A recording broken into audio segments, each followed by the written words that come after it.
Mūsų Facebooko gyvūnų pasaulis draugė Jurga parašė ir klausė, sveiki, ką patartumėte daryti, jei šuo nuolat loja. Įėjo kažkas, išgirdo kažką ir iš karto loja ir tai vyksta nuolat. Turime špiciukę, klausė Jurga, o mums šį vakarą padės Wonder Dog šunų akademijos įkūrėja Gretė Krutovienė kartu su šuniu Asbo. Gretė, ką daryti, jei šuo loja? Sveiki, Jurga. Na, visų pirma, pradėsiu nuo to, jog auginate špiciuką. Špiciukų veislė yra linkę į lojimą, todėl padaryti taip, kad visiškai niekada nelotų šuniukas greičiausiai nepavyks. Tačiau šiandieną duosiu jums 2 patarimus, ką galite bandyti daryti, jog išmokintumėte šuniuką ramiau reaguoti į aplinkos triukšmą. Pirmas dalykas, ką jūs galite padaryti, tai nujautrinti šuniuko reakcijas į tuos pašalinius triukšmus. Pasidarykite sąrašą visų tų garsų, į ką reaguoja jūsų šuniukas.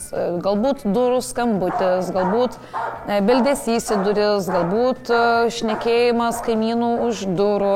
Ir ką mes tada darom, pasiimam šunelį, kai jis yra alkanas, pasiimam jo mėgstamų skaniukų.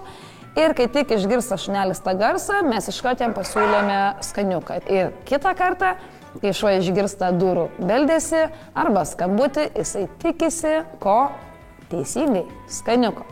Na, o antrasis patarimas, šiek tiek jam reikės daugiau jūsų pastangų įdėti. Išgirdus skambutį, mokiname šunelį nueiti į jo vietą ir ten atsigulti. Tai padarius, mes jį paskatinam kelis kartus.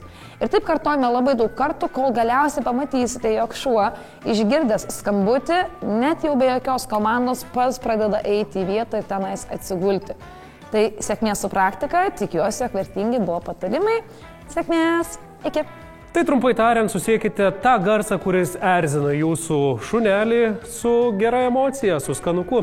Viskas yra labai paprasta, jeigu sekate profesionalių dresuotojų patarimus. Na, o jeigu turite daugiau klausimų, tai rašykite mums į mūsų Facebooką Gyvūnų pasaulis. Sėkmės pamokose.